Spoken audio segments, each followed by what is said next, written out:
All right, everyone. Welcome to the Web3 webinar by INX Technologies. Today, we're talking about NFTs and augmented reality. I am going to be talking about NFTs again. This is the second week in a row. The last week we had a different topic, but NFTs was part of it. So there will be some definitions about NFTs and stuff that I'll be repeating. But the way that they interact with AR and AR applications is extremely interesting. We'll save questions till the end. So if you could just hold your questions or submit them via email, we'll answer those at the end. I'll get right into it. Before we start, about us. We're a technology company with a design-first approach. We help startups and enterprise firms build Web3 solutions, fintech solutions, and health tech solutions. My name is Sean Ray. I'm a technology researcher and a Web3 specialist. I've been in the space for about 8 years now. I also have an interest in emerging technologies. You can follow me or get in touch with me through the links below. So email, website, Telegram, LinkedIn, and Twitter. All right. So when we're talking about NFTs and AR, I'm basically talking about AR worlds, AR experiences, whether it's in the metaverse or anywhere else. And how NFTs can kind of power these worlds and add value to these worlds. So we'll explore this topic in some detail today. So NFTs, I'll just start with a couple of definitions about NFTs and what they do. I know most of you are probably pretty familiar with NFTs by now, but just for people getting into the space now. NFTs stand for non-fungible tokens. It's a type of digital token which is unique and scarce. It's essentially a unique proof of ownership of something.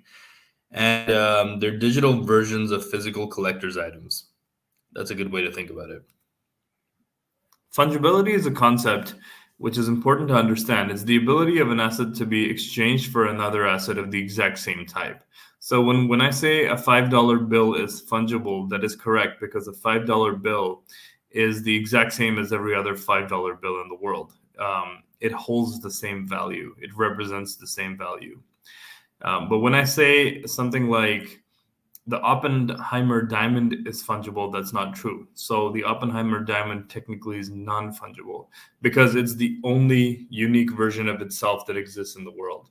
No other diamond like it exists. Other similar high-value diamonds exist, but nothing is like no clone of the Oppenheimer diamond exists. The Oppenheimer diamond is unique. It's non-fungible. It's one of a kind.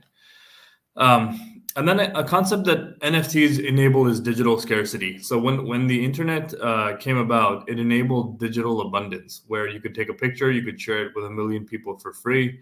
You could take information, you could share it with millions of people for free.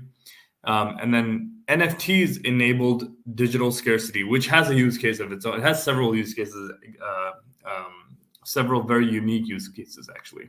So blockchain technology and specifically NFTs enable digital scarcity.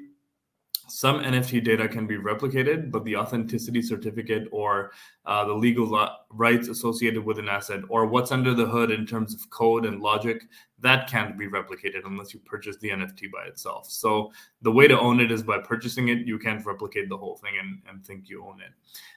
You could so NFTs right now, the popular ones are mostly pictures. So they're like pictures of animals or cartoon figures of something else doing something.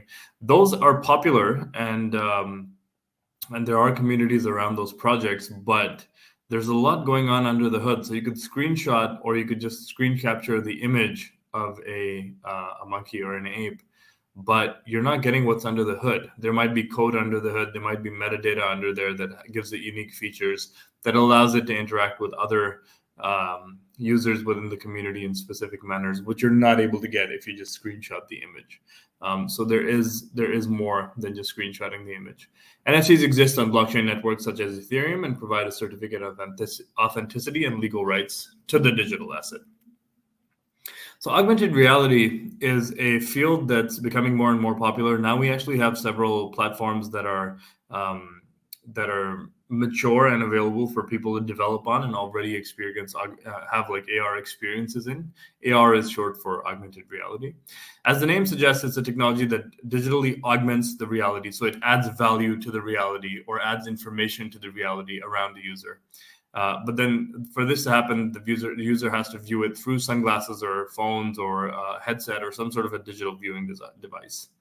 Example of AR Examples include several filters offered by Instagram or Snapchat, which are commonly available to everyone who has those apps on their mobile phones. Pokemon Go was a great example of an AR game that did really well and became really popular, where digital characters and objects were placed across cities for users to find and interact with. So you'd see hordes of people running around trying to capture a specific object within the game. And you could see these people place objects around cities, or I guess the game place objects around cities in different parts of the country, and people would run around and go and map those areas and grab those objects. So that was a great example of an AR game.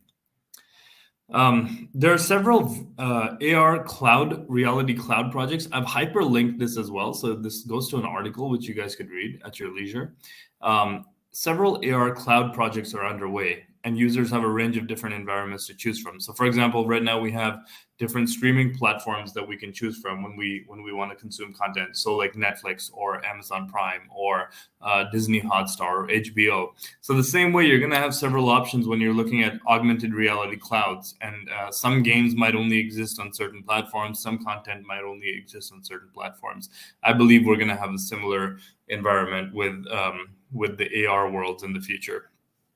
AR worlds are a subsection of the larger metaverse. So everything in an AR world is a subsect or belongs, when we count all the objects within a metaverse, everything in an AR world exists in that as well. We believe at INX Technologies, we believe that the next generation of applications and consumer tech will be powered a great deal by AR. And AR functionality will change the way we consume and interact with content. Another very interesting phenomenon that's occurring right now, a technology that's developing at the moment, is geo-positioned digital assets. So let's talk about geo-positioning for a second. If you look at the keychains that Apple released recently, where you can attach it to any object, and then you can find your object, the object that it's attached to within seconds. This is enabled by geo-positioned objects within the room. So we managed to figure out GPS outside the room, but this kind of gives you like inside the room GPS or inside a store GPS, indoor GPS, if you will, and it's down. It's usually correct down to like a few millimeters. The margin of error is a few millimeters. So this allows for geo-positioned digital objects to also be placed in areas, in a specific area in a room. So when you get out of that experience, the object's gone. But then when you sign back into that experience, the object's at the exact same place. And this is a development that has recently been made possible. So AR will allow for digital assets and content to be displayed in our physical surroundings at very specific spots. And specific in the sense, like, it's not going to be 5 centimeters this way or that way. It's going to be within a few millimeters of where you placed it. Or where it first appeared last time. The ability to create augmented reality content that is geolocated will enable scarcity and exclusivity by location. So you could have an experience that only exists in one specific location. Furthermore, geolocated augmented reality content will unlock a new set of possibilities for all the stakeholders involved. So, for example, you could have a revenue-generating real estate or assets within different AR clouds or different AR worlds that could be possible. So, for example, let's say you're sitting at or let's say you live at an intersection that's not that popular in the real world, but for some reason within an augmented reality game, that is the location where something historic within the game or within that universe happened. And all of a sudden, all the enthusiasts within that game or within that little subsection of the world, they're extremely excited by that specific area where you live. So all of a sudden, what happens is as the popularity of this increases in the metaverse or in your game, the real estate value within that AR world goes up. So you could have a billboard that's only digitally available when you have your headset on in that area. And all of a sudden, because there's so many people visiting that area, that digital asset or that digital billboard could have a lot of value because there's hundreds of thousands or millions of people looking at that specific billboard. And it's only available in that specific AR experience. So that's what I mean by geo-positioned digital assets are going to somehow become very popular. And then depending on the use case, depending on the game or the environment that you're in, and they're also going to be generating a lot of revenue for their owners. So we went through the AR billboard example. Another could be you could have geo-positioned AR tourism related content physically spread across UNESCO World Heritage sites. That could be another example of AR geo-positioned digital assets, augmented reality assets that generate revenue. So how NFTs will add value to augmented reality world. The ownership of digital assets in AR clouds and games and worlds can be embedded within NFTs. So the asset that a user creates, the experience that a user creates could be owned by an NFT. And then obviously this would make the assets easy to buy and sell. It would make it easy to ascertain who owns this asset. And then also you could have a series of smart contracts that govern the engagement that a user can have with that asset. So for example, the experience they unlock, the period for which they unlock it, et cetera, et cetera. They can be defined. So all of these experiences, all these relationships can be defined using a set of smart contracts. For example, if I wanted to advertise my product on a digital billboard in an AR space, I could do so by using one of the asset smart contracts to define the transaction, the price, the duration, and other terms and conditions. So that's kind of an example of how they would add value to AR worlds. I've hyperlinked these two as well, so I would encourage you to read these. Hybrid ownership of these digital assets would be possible, where different owners, there could be an asset that exists with several different licenses. So 2 or more licenses, where one license, it kind of has like the creative license, the other one could be the ownership license, the other one could be the license that you're getting from the revenues. It could be the license that gets the revenues from a certain experience that's unlocked, etc. So there could be hybrid ownership of these assets. And as non-fungible token standards evolve, stakeholders and collaborators will be able to create increasingly complex agreements between one another. That's another article that I would advise that you check out. It is the different NFT standards and how they're evolving. So new forms of collaboration will also be possible, where assets are embedded in NFTs and their history is secured by the underlying blockchains. They are project. So this means that if you want to see who owns a certain asset, it's easy to do so by parsing the blockchain.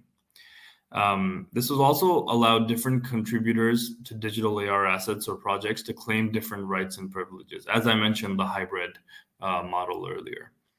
A popular AR experience embedded in an NFT could be valuable, and another user could add an interesting fact or anecdote about that experience to the original content and pay a portion of their additional revenue when they generate to the creator of the original experience. So for example, if there's an experience of someone describing the Empire State Building and I know something about it, or there's something in like I'm really deep in the topic and I know something that might have been missed, I could add that as an AR, as like an anecdote to the original AR experience. And maybe the original creator and I could agree on a profit sharing or a kind of mechanism to break down the revenues that it generates in case my piece of additional or the additional content adds value and becomes very popular. So all of those things are going to be popular or possible rather with these applications. I'm going to go through 3 use cases. So the first use cases is games. Several AR games exist. I think the first one ever was Pokemon Go. And digital assets within these games can be bought and sold during NFTs. Also, exceptional players in these games can have an opportunity to increase the value of their in-game accessories. So let's say there's a specific user and they have like a sword in the game and they win the entire tournament across that annual global tournament and they win it. All of a sudden that the sword that they own becomes like a thing of like a mythical thing, like a thing of very, there's a lot of perceived value attached to it. So they could kind of put that in an NFT and then sell it for a specific price. So that's a way in which that could add value to games. Another use case is tourism. I know I've been giving a lot of tourism examples with AR. So I'll let you guys read through that. And then also I wanted to add that with tourism, you could also have hybrid experiences and hybrid ownership. So you could have like different rabbit holes that you go down with the tourist experience, and parts of those of that content or that experience could be owned in a hybrid form by multiple users or different users. Also, one thing I wanted to say was the very last line, additionally, experiences in this form can also be time locked. So if a tour guide talks about a sunset from a specific location, that experience is only available 30 minutes before the sunset. So not all experiences are available all the time. It also depends on what time you get there at the specific location at which you're standing and stuff like that. So tourism is another good example. And then the last example I'm going to use, there's hundreds of examples, but I'm going to cover 3 today, keeping time in mind. And the last example is education and training. So you could have content that sits in an NFT, and then that content could kind of educate someone in 3D or in augmented reality. And the benefit of that is you don't have to recreate expensive hardware. You don't have to purchase expensive hardware. You could just simulate it in the AR universe. I know pilots in the US Air Force are already doing this, where the Air Force, rather than have to purchase a $100 million plane, firstly, it's also super expensive, and it's also there's a bottleneck because you can only train one pilot on a single plane at a time. So I know they're using augmented reality to help train multiple pilots in the same program with their AR glasses on and their haptic gloves on, where you have the inside of a cockpit of a fighter jet. And you're kind of going through all that and learning all the different functions, and it's almost the same as the real thing. So you're getting hundreds of hours of experience that are dedicated to you without having to buy a jet to train you, with the program just kind of guiding you. So that's a very good use case for education and training. The co-creation of content is something we've talked about as well. So hybrid ownership of content is one thing, and then the co-creation is like, let's say you have an experience that you've uploaded and I add something to it. So that's kind of like co-creation. Enthusiasts and explorers in different niches could collaborate and create AR content for their communities. So I think that's a pretty interesting use case for everyone. This link is also clickable, so I would encourage you to read this as well.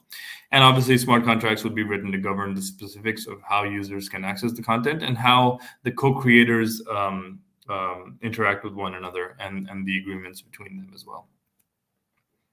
So in conclusion, NFTs can instantly transform AR experiences and content into verifiable assets that are easy to buy, sell, and access using the underlying blockchains. They're going to make it easier for consumers to access customized AR experiences while rewarding the creators of these experiences. So there's a two-way transaction going on there. I think one of the biggest, most significant innovations is the geo-positioned AR content.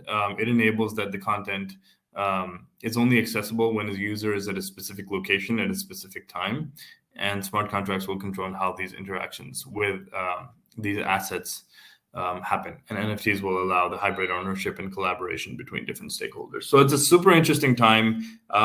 This space is kind of just taking birth, the whole intersection between NFT and AR. It's a super interesting space to be in, and there's a ton of stuff going on. And you're going to see augmented reality assets appear in your native environments wherever you're sitting. One last thing I wanted to add was the hardware. So I know we always when we think of AR, we think of large, bulky headsets and everything else, and Magic Leap and all of those.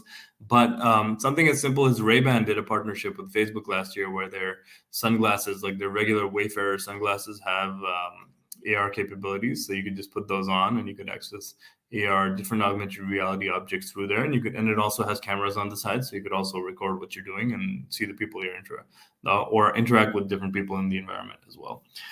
So the headsets and the physical hardware is also evolving pretty fast and in a pretty interesting way.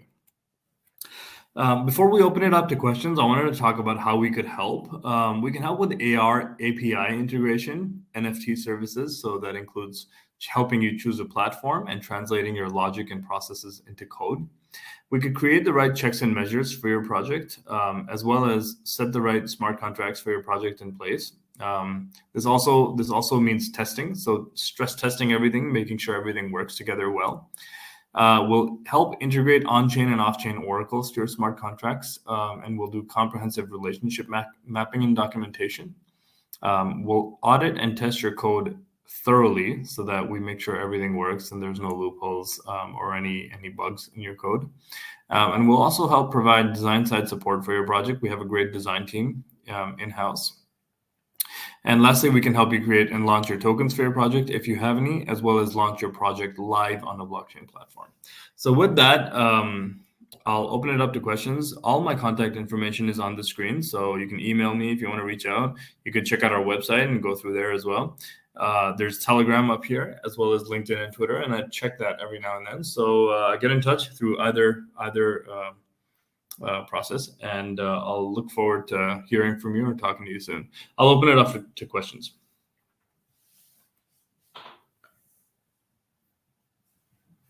All right, so the first question is how to get started with AR for NFTs. And I think the best way to get started is just do a deep dive into different NFT standards, NFT tokens. So start with NFTs. I think that's the best place to start. And once you've gone down a rabbit hole far enough, you'll know the different nuances between different NFT standards, how NFTs are being used. You'll know like several use cases, and you can start thinking about how you want to incorporate them in your project or your startup. And then the second thing is how to get involved with AR is I just say learn more about the hardware and the software side. It's pretty like the industry is taking birth, so it's not that complicated at the moment. It's pretty easy to figure out the big hardware players and then kind of like the different softwares or the different technologies that are available at the moment.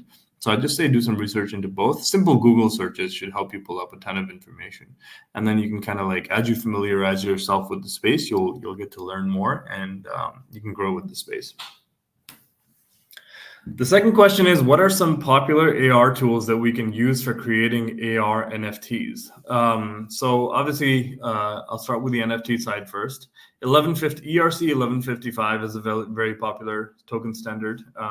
Regular NFTs are also very popular. So 721, ERC 721. The different token standards are a great place to look when you're thinking of different NFT standards you want to use for your AR applications. As far as AR goes, I think a good one, a few good ones are Vuforia, Apple AR Toolkit, Apple AR Kit, it's called, and then the Google AR Core, and then there's another one called it's just called the AR Toolkit. It's just called quote unquote AR Toolkit, and then Wikitude is a famous one, and then the last one is Maxed. So that's MAXST. These are the 5 popular AR toolkits at the moment, but there are probably several more under development. All right, our next question is, do AR NFTs find applications in e-learning and interactive learning? Yep, they do. We went through the education example earlier.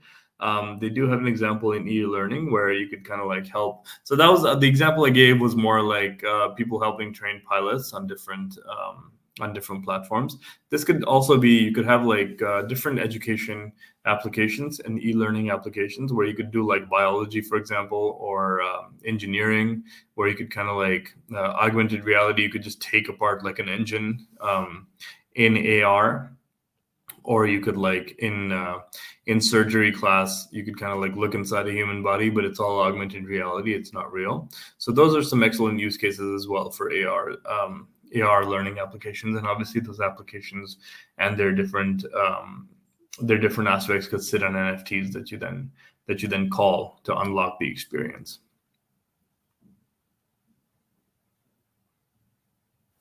Were there any more questions, or is that it for now?